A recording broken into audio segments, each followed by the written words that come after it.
바울은 1장부터 3장을 통하여서 데살로니가 교회 성도들을 향한 자신의 관심과 사랑을 표현합니다. 그들이 핍박 가운데 있었으나 그들이 온전한 믿음으로 서기를 간절히 원합니다.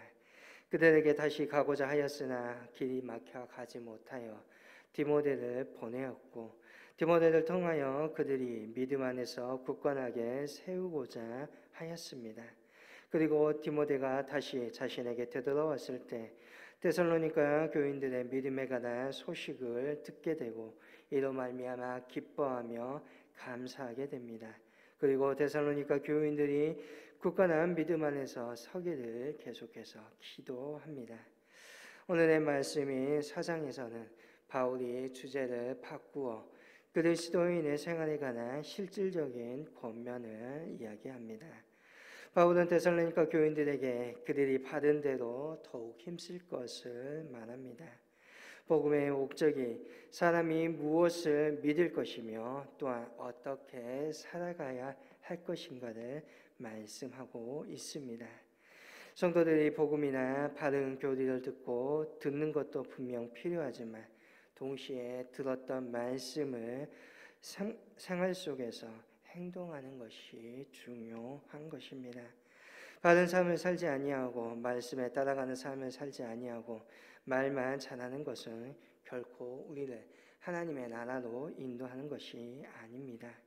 그렇기 때문에 예수님의 상상순 마태복음 5장에서 7장에 있는 말씀도 무엇을 믿을까를 이야기하는 것이 아니라 어떻게 믿을 것인가, 어떻게 말씀 안에서 그것을 생활로 행동할 것을 가르치고 계십니다. 우리는 말씀을 우리의 삶 속에서 행하기 위하여 힘써야 합니다. 이것이 하나님을 기쁘시게 하는 삶이기 때문입니다. 데살로니가 교회와 그의 성도들은 하나님을 기쁘게 했습니다. 그들은 이미 사도 바울이 가르쳐준 하나님의 말씀대로 순종하며 살았고, 그리하여 그들은 하나님을 기쁘시게 하는 생활을 하였습니다. 그런데 사도 바울은 여기서 한 번 더 나아가 더욱더 하나님을 기쁘시게 하라고 권면하고 있는 것입니다. 어떻게 하면 하나님을 기쁘게 할 수 있습니까? 바울은 예수님의 이름으로 명하여 준 말씀을 상기하도록 합니다. 우리가 진정 하나님을 기쁘시게 하는 이는 하나님을 기뻐함으로 그분의 말씀에 순종하는 삶을 말합니다. 그러면서 하나님의 뜻은, 하나님의 말씀은 무엇입니까? 오늘 거룩하게 사는 것이라고 말합니다. 3절과 4절의 말씀을 통하여서 음란을 버리고 각각 거룩함과 존귀함으로 자기의 아내 대할 줄을 알고 하나님을 모르는 이방인과 같이 세욕을 따르지 말고 이 일의 분수를 넘어서 형제를 해하지 말라라고 바울은 권면하고 있습니다. 바울은 하나님의 분명하신 뜻의 하나로 우리가 하나님의 성품이 거룩함을 닮아가기를 말합니다. 바울은 데살로니가 교인들에게 거룩한 삶의 표본으로 음란함을 버리고 한 아내에게 만족하여 세욕을 쫓지 않고 형제를 해하지 않는 것이라고 말합니다. 음란은 부정한 성관계를 말하는 것이지요. 또한 기독교나 유대교와 달리 이교 사회 속에서 행하고 있었던 종교적 제의에 따른 음란한 성관계를 의미하는 것이기도 합니다. 데살로니가 역시 음행이 행하여졌고 제의로서 이 모든 것들이 행하여지는 헬라 사회였습니다. 그렇기 때문에 헬라인들은 성적으로 문란하였고 절제한다는 것을 모르고 살았습니다. 이러한 사회 속에서 오늘 바울은 데살로니가 교인들에게 오늘 너희가 그 음란함을 피하라고 말합니다. 자신들의 욕심이 선적 만족을 추구하여 다른 사람과의 관계를 맺지 말 것을 말하는 것이지요. 한 아내를 만족하고 세욕을 쫓지 아니하여야 한다. 그것은 인간적인 본능적인 세욕을 절제하지 않으면 결국 음란으로 흐른다는 것을 의미합니다.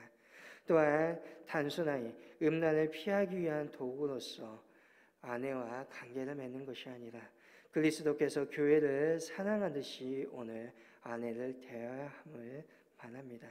또한 하나님의 백성으로서 과거의 부정한 생활의 태도를 버리고 하나님의 법에 맞게 정결하게 거룩하게 형제를 사랑할 수 있어야 함을 바울은 이야기합니다.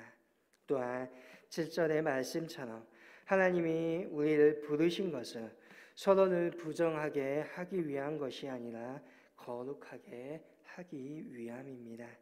우리는 서로를 거룩하게 세워주기 위해 한 몸으로 한 지체로 부름을 받았다는 것입니다. 만약 우리가 다른 이들을 부정하게 하면 성도를 무너뜨리고 비난하고 조롱하고 낙심시키고 또 죄를 짓게 만들면 이것은 하나님을 부정하는 태도임을 명심해야 할 것입니다. 8절에 그러므로 저버리는 자는 사람을 저버림이 아니요 너희에게 그의 성령을 주신 하나님을 저버림이니라라고 말씀하고 있는 것입니다. 우리가 형제를 해하고 부정하게 하면 하나님을 저버리는 것입니다. 하나님은 오늘 레위기를 통하여서 내가 거룩하니 너희도 거룩하다라고 말씀하십니다. 우리는 서로를 거룩하게 대함으로 하나님의 거룩함을 나타내어야 하는 것입니다. 하나님께서 저와 여러분을 부르신 목적은 거룩한 백성을 삼고자 함입니다. 거룩한 백성이나 세상과 구별되는 사람들입니다.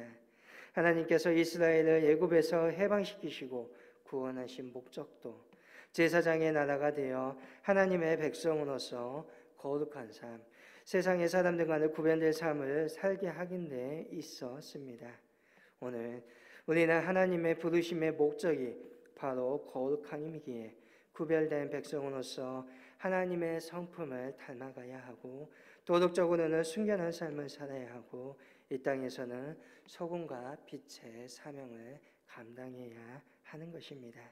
이것이 하나님의 목적이고 이를 통하여서 주님의 나라를 세우고 확장하는 것이 저와 여러분의 사명인 것입니다. 그렇다면 거룩하기 위하여 어떻게 해야 합니까?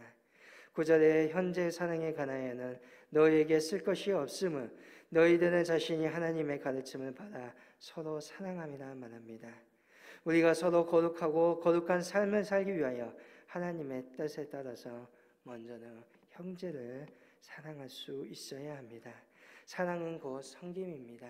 내가 사랑받고 나만이 만족하는 것이 아니라 오늘 내가 받은 은혜를 섬김으로 나누어지고 또한 사랑함으로 높여주는 것을 의미합니다. 데살로니가 교회는 이것을 참으로 잘하였습니다. 그리하여 마케도니아에 있는 사람들까지도 그들은 사랑으로 섬겼음을 바울은 말합니다. 또한 11절에 너희에게 명령과 같이 조용히 자기 일을 하고 너희 손으로 일하기를 힘쓰라라고 말합니다. 자기 일은 자기가 하고 직접 자기의 손으로 일하도록 하는 것입니다. 자기에게 맡겨진 자기의 역할을 충실하고 그와 더불어서 다른 사람에게 짐이 되거나 다른 사람에게 부담이 되지 말라는 것입니다. 바울이 이렇게 말한 까닭은 예수님이 다시 오실 것을 인내하며 소망으로 가지고 있었던 데살로니가 교회 사람들, 형제를 사랑하다 보니까 또한 인내하는 소망을 가지다 보니까 모든 일에서 손을 놓는 사람들이 생겼습니다. 자신의 이 모든 일을 놓아버리고 가족을 돌보지 아니하고 그저 교회 안에만 있었던 사람들이 존재했다는 거죠. 그들이 사랑하는데 주위에 있는 사람들이 사랑으로 섬겨줬지만 바울은 그것이 아니라 자신의 일에 힘을 쓰면서 인내하며 예수님의 다시 오심을 기다리라고 말하고 있는 것이지요.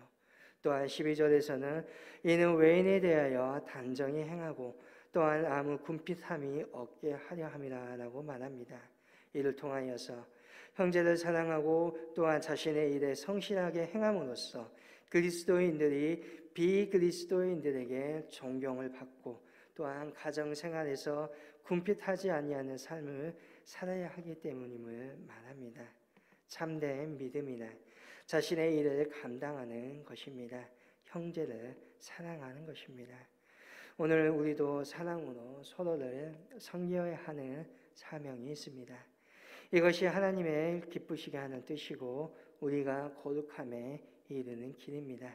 그렇지만 먼저 나에게 맡겨진 일에 하나님께서 나에게 맡겨주신 사명에 최선을 다해야 할 것입니다.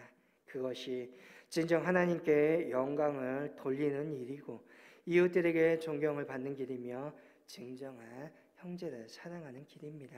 그러므로 오늘 우리도 데살로니가 교회가 같이 서로를 귀히 여기기를 소망합니다. 진정한 형제 사랑을 실천할 수 있기를 원합니다.